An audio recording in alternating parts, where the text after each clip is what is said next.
ओ tracker का free trial की validity समाप्त होने के बाद ओ ट्रैकर को फ्री में यूज करने के लिए 4 दिनों का एक्सटेंशन दिया गया है। यानी ओ ट्रैकर के फ्री ट्रायल की वैलिडिटी को 4 दिनों के लिए बढ़ा दिया गया है। इससे पहले ओ ट्रैकर के फ्री ट्रायल की वैलिडिटी को 7-7 दिनों के लिए बढ़ाया जाता था, लेकिन इस बार ओ ट्रैकर के फ्री ट्रायल की वैलिडिटी को सिर्फ 4 दिनों के लिए बढ़ाया गया है। तो आज के इस वीडियो में हम बात करेंगे कि इस बार ओ ट्रैकर में सिर्फ 4 दिनों के लिए वैलिडिटी को बढ़ाया गया है, इसके पीछे का राज क्या है, और साथ ही बात करेंगे ऑनपैसिव वेब पोर्टल के न्यू टेम्पलेट के बारे में। नमस्कार दोस्तों, मेरा नाम है मंटन शर्मा। तो सबसे पहले मैं आपको यह बताना चाहूँगा कि पिछले कई महीनों से ओ ट्रैकर को फ्री में इस्तेमाल करने के लिए दिया जा रहा है। यूजर ओ ट्रैकर का ट्रैकिंग कोड अपने वेबसाइट में लगा करके ओ ट्रैकर के डैशबोर्ड में अपने वेबसाइट के ट्रैफिक एनालिसिस को फ्री में देख रहे हैं, और यह सुविधा 7-7 दिनों का एक्सटेंशन के साथ पिछले कई महीनों से दिया जा रहा है। लेकिन इस बार यह एक्सटेंशन सिर्फ 4 दिनों के लिए बढ़ाया गया है, और इससे यह अनुमान लगाया जा रहा है कि आने वाले 3-4 दिनों में ओ ट्रैकर का पेड वर्जन को रिलीज किया जा सकता है। इसलिए ओ ट्रैकर की वैलिडिटी को इस बार सिर्फ 4 दिनों के लिए बढ़ाया गया है, लेकिन आधिकारिक रूप से अभी तक इसके बारे में कोई सूचना या इन्फॉर्मेशन नहीं दिया गया है। आपको बताते चलें कि ओ ट्रैकर का फ्री ट्रायल 7 डेज की वैलिडिटी समाप्त होने के बाद ओ ट्रैकर का आइकॉन इकोसिस्टम के डैशबोर्ड से कुछ घंटों के लिए गायब रहता है, और जैसे ही ओ ट्रैकर की वैलिडिटी को बढ़ाया जाता है, ओ ट्रैकर में कुछ दिनों का एक्सटेंशन दिया जाता है, तो ओ ट्रैकर का आइकॉन इकोसिस्टम के डैशबोर्ड में दिखाई देने लगता है। तो यदि किसी यूजर के इकोसिस्टम के डैशबोर्ड में ओ ट्रैकर का आइकॉन दिखाई नहीं दे रहा है, तो उन्हें परेशान होने की ज़रूरत नहीं है। आपको बस कुछ घंटों तक इंतज़ार करना है, और इंतज़ार करने के बाद आपके इकोसिस्टम के डैशबोर्ड में ऑटोमेटिक ओ ट्रैकर का आइकॉन दिखाई देने लगेगा। साथ ही मैं आपको यह बताना चाहूँगा कि यदि आने वाले कुछ दिनों में ओ ट्रैकर का पेड वर्जन को रिलीज किया जाता है, तब आप ओ ट्रैकर को फ्री में यूज नहीं कर सकेंगे। ओ ट्रैकर को इस्तेमाल करने के लिए यूजर को ओ ट्रैकर का सब्सक्रिप्शन पैकेज लेना होगा। जिस तरह से ओ कनेक्ट को इस्तेमाल करने के लिए अभी ओ कनेक्ट का सब्सक्रिप्शन पैकेज को लिया जाता है, उसी तरह से ओ ट्रैकर का भी सब्सक्रिप्शन पैकेज को लेना होगा। ओ ट्रैकर का सब्सक्रिप्शन पैकेज का प्राइस क्या होगा, वह आने वाले कुछ दिनों में जब ओ ट्रैकर का पेड वर्जन रिलीज किया जाएगा तब पता चलेगा। इसके अलावा मैं आपको यह बताना चाहूँगा कि ऑनपैसिव वेब पोर्टल में नए टेम्पलेट को, नए थीम को अप्लाई किया गया है। उसके बाद से ऑनपैसिव वेब पोर्टल का फीचर्स और ऑप्शन में बदलाव हुआ है। जब आप ऑनपैसिव वेब पोर्टल के होम पेज पर आएंगे, तो ऑनपैसिव वेब पोर्टल का होम पेज का इंटरफेस कुछ इस तरह से दिखाई देता है। यहाँ पर ऊपर में ऑनपैसिव का लोगो लगा हुआ है। यहाँ पर home, product, about, media center, blog, career और कॉन्टेक्ट अस का ऑप्शन दिया गया है।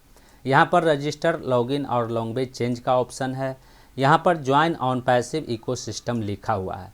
यहाँ पर रजिस्टर हेयर फॉर फ्री का बटन दिया गया है, और यहाँ पर गूगल प्ले और ऐप स्टोर का लिंक को ऐड किया गया है। यदि आप ओएस मोबाइल एप्लीकेशन को अपने मोबाइल में इंस्टॉल करना चाहते हैं, तो आप गूगल प्ले या फिर ऐप स्टोर वाले ऑप्शन पर क्लिक करके ओएस मोबाइल एप्लीकेशन को अपने मोबाइल में इंस्टॉल कर सकते हैं। और जब हम इस होम पेज को स्क्रॉल करते हैं, तो स्क्रॉल करने के बाद इसका इंटरफेस कुछ इस तरह से दिखाई देता है, और यहाँ पर बटन दिया गया है। और जब हम इस बटन पर क्लिक करते हैं, तो यह कुछ इस तरह से 3 पेज का है, और यहाँ पर इसका ऑप्शन दिखाई देता है कि आप कितने नंबर पेज पर हैं। और वहीं जब हम इस वाले बटन पर क्लिक करते हैं, तो यहाँ पर कुछ इस तरह से स्क्रॉल होता हुआ नज़र आता है। और जब हम इस पेज को थोड़ा और स्क्रॉल करते हैं, तो यहाँ पर आवर प्रोडक्ट लिखा हुआ है, और ऑनपैसिव का जितने भी वेब सोल्यूशन अभी लॉन्च किए गए हैं, उसका आइकॉन यहाँ पर दिया गया है। इन वेब सोल्यूशन में ओ कनेक्ट लॉन्च हो चुका है, और ओ वेरीफाई लॉन्च होने वाला है। ओ ट्रैकर का फ्री ट्रायल चल रहा है। ओ नेट, ओ मेल, ओ ट्रिम, ओएस को आप इकोसिस्टम में देख सकते हैं। इसके अलावा जब हम इसे थोड़ा और नीचे की ओर स्क्रॉल करते हैं, तो यहाँ पर अनलॉक योर बिजनेस लिखा हुआ है। यहाँ पर एक इमेज लगाया गया है, और यहाँ पर कुछ ऑप्शंस दिए गए हैं। और जब हम इस पेज को थोड़ा और स्क्रॉल करते हैं, तो यहाँ पर एक इमेज लगाया गया है। यहाँ पर कुछ ऑप्शंस दिए गए हैं। यहाँ पर we are the future of internet लिखा हुआ है। और जब हम इस पेज को थोड़ा और स्क्रॉल करते हैं, तो इसका इंटरफेस कुछ इस तरह से दिखाई देता है, और सबसे नीचे में ऑन पैसिव ऑफिसेस का एड्रेस दिया गया है और यहाँ पर ऑन पैसिव का पेमेंट ऑप्शन का लोगो लगा हुआ है। वहीं ऑन पैसिव वेब पोर्टल के जब हम प्रोडक्ट वाले ऑप्शन पर क्लिक करते हैं तो क्लिक करने के बाद ऑन पैसिव वेब पोर्टल का प्रोडक्ट पेज कुछ इस तरह से दिखाई देता है। और जब हम अबाउट वाले ऑप्शन पर क्लिक करते हैं तो क्लिक करने के बाद ऑन पैसिव वेब पोर्टल का अबाउट पेज कुछ इस तरह से दिखाई देता है। वहीं मीडिया सेंटर वाले ऑप्शन पर क्लिक करने के बाद ऑन पैसिव वेब पोर्टल का मीडिया सेंटर का पेज कुछ इस तरह से दिखाई देता है। जब हम ब्लॉग वाले ऑप्शन पर क्लिक करते हैं तो ऑन पैसिव वेब पोर्टल का ब्लॉग पेज कुछ इस तरह से दिखाई देता है। वहीं कैरियर वाले ऑप्शन पर क्लिक करने के बाद ऑन पैसिव वेब पोर्टल का कैरियर पेज कुछ इस तरह से दिखाई देता है, जहां से यदि आप ऑन पैसिव में जॉब के लिए अप्लाई करना चाहते हैं तो आप जॉब के लिए अप्लाई कर सकते हैं। इसके अलावा जब हम ऑन पैसिव वेब पोर्टल के कॉन्टैक्ट अस वाले ऑप्शन पर क्लिक करते हैं तो ऑन पैसिव वेब पोर्टल का कॉन्टैक्ट अस पेज कुछ इस तरह से दिखाई देता है और यहाँ से कोई भी user on passive technical team को मैसेज भेज सकता है। वहीं जब हम ऑन पैसिव वेब पोर्टल के रजिस्टर वाले ऑप्शन पर क्लिक करते हैं तो क्लिक करने के बाद ऑन पैसिव वेब पोर्टल का रजिस्टर पेज कुछ इस तरह से दिखाई देता है और यहाँ से कोई भी नया यूज़र अपना डिटेल फिल करके इकोसिस्टम में अकाउंट क्रिएट कर सकता है। वहीं ऑन पैसिव वेब पोर्टल के रजिस्टर पेज पर कैप्चा का ऑप्शन कुछ इस तरह से दिखाई देता है। यहाँ पर कैप्चा वाले ऑप्शन में कैप्चा का इमेज दिखाई नहीं दे रहा है, कुछ इस तरह का इमेज बना हुआ है।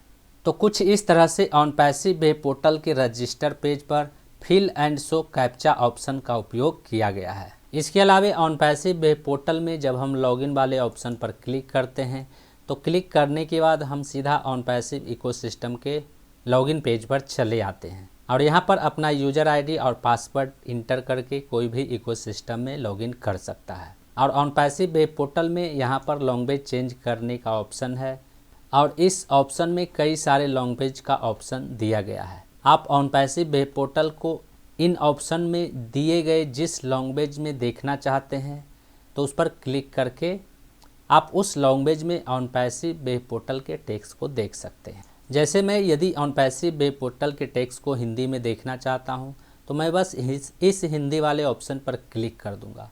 क्लिक करने के कुछ ही देर में ऑन पैसिव वेब पोर्टल में जो भी टेक्स्ट लिखा हुआ रहेगा वह सब हिंदी में दिखाई देने लगेगा। तो कुछ इस तरह से आप ऑन पैसिव वेब पोर्टल के टेक्स्ट को लैंग्वेज को भी चेंज कर सकते हैं। वहीं ऑन पैसिव वेब पोर्टल में नया टेम्पलेट को अप्लाई किए जाने के बाद ऑन पैसिव वेब पोर्टल का ऑप्शंस और फीचर कुछ इस तरह से दिखाई देता है। उम्मीद करता हूं इस वीडियो में दी गई जानकारी को आप अच्छी तरह से समझ गए होंगे। इस वीडियो से संबंधित यदि आपके मन में कोई सवाल है तो आप हमें कमेंट में पूछ सकते हैं।